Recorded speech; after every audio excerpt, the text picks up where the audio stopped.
What the disciples called it?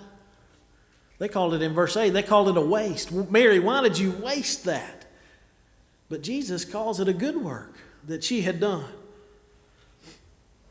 See, tonight, what Jesus didn't do that night tells us a lot about who he was. When she came over to pour that out, Jesus never said, "Oh, hold on, Mary. That's expensive.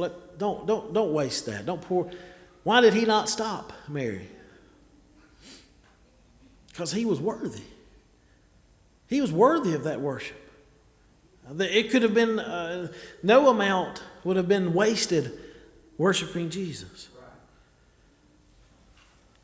So it attested to his divinity that he didn't stop Mary. Later on, people would try to worship the disciples, and they would always stop them and say, no, we're not the ones to worship. Jesus is the one that we're here to worship. And Mary, in this passage, Jesus says in verse 12, or why trouble you with the woman? That's in verse 10, I'm sorry. Why trouble ye the woman? We don't know the whole conversation that went on here, but Jesus tells us that Mary was troubled. As she is pouring her worship out to Jesus from that heart of love for who he was and what he had done, the disciples started attacking her and asking her why she wasted this. And you can just kind of see Mary, maybe I messed up. Maybe I shouldn't have done this. Maybe I made a mistake. But Jesus calmed her distress here. The disciples troubled her. Are there any basketball fans here? Well, I've officiated basketball for about the last 8 years. And officials, especially when they're new, you can get rattled pretty easy, It's where you're making a call and you're going in the court and you miss a call, okay? And you know what? When you do that, there's people there who'll let you know what you did, right? Did you know that? I bet some of you have done that before, haven't you? You need my glasses? You hear all kinds of stuff like that. You need my CNI dog? Go, all kind of stuff you hear. Well, when you're on the court and especially when you're new, you're trying to understand what you're doing, you can miss a call and people start yelling at you.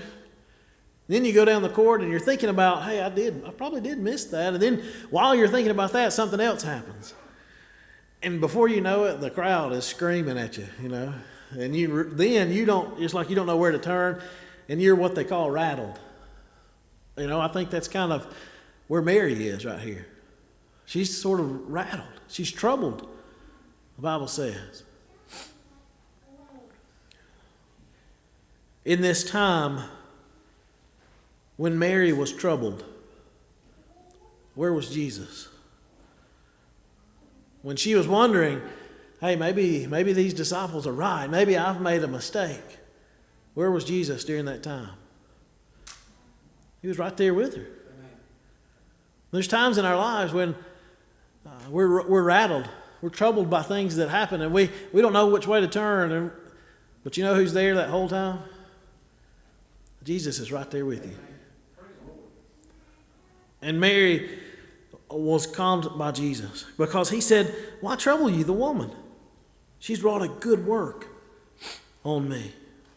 Sometimes when you are trying to worship Jesus with your life, you know what? There's going to be people who don't understand, who don't get it, who may be well-meaning, and they will trouble you. The disciples left Jesus. They had left all to follow Jesus, but they're not getting it right here.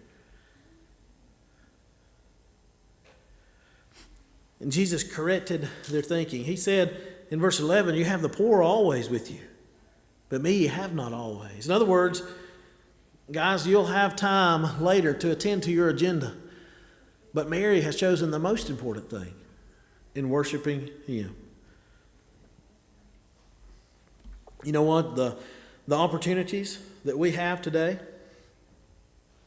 the privilege that God has given us to worship him with our lives, those chances, those opportunities may not always be there. We need to take advantage of those while we can. My middle son, Jacob, he gave me a card, a Father's Day card last year. He had no idea that we were praying about making a huge transition with our family. He wrote in his card to me, he drew some pictures. And he reminded me of how important it is that my family see Jesus in me. He said in that card, you're watching the days fly by. Why would he write that? He's never wrote, But God was just reminding me, hey, there's people watching you. You need to take advantage of these chances, these opportunities that you have to worship Jesus, because time is flying by. These drops of our life, we're pouring them out every day, and they're gone. Psalms 90 verse 12 teaches us to number our days. Ephesians 5:15 and 16 tells us to walk carefully, redeeming the time. Listen to this quote about time by Harvey Mackay. He says, time is free, but it's priceless. You can't own it, but you can use it. You can't keep it, but you can spend it. Once you've lost it, you can never get it back. And then finally, Jesus commemorated Mary's worship. He says in verse 13, wheresoever this gospel shall be preached in the whole world, there shall also that this woman hath done, be told for a memorial of her. How appropriate. Somebody who loved Jesus so much that she was willing to give her most valuable resource without hesitation to Jesus. He said, you know what? You're going to always be remembered. Here we are, 2,000 years later, still talking about Mary and her worship to Jesus. I could throw out a name for you tonight. And when you think of that name, you associate what that person does. What about Phil Fulmer? What do you think of? Football, Tennessee. What about Nick Saban? Don't throw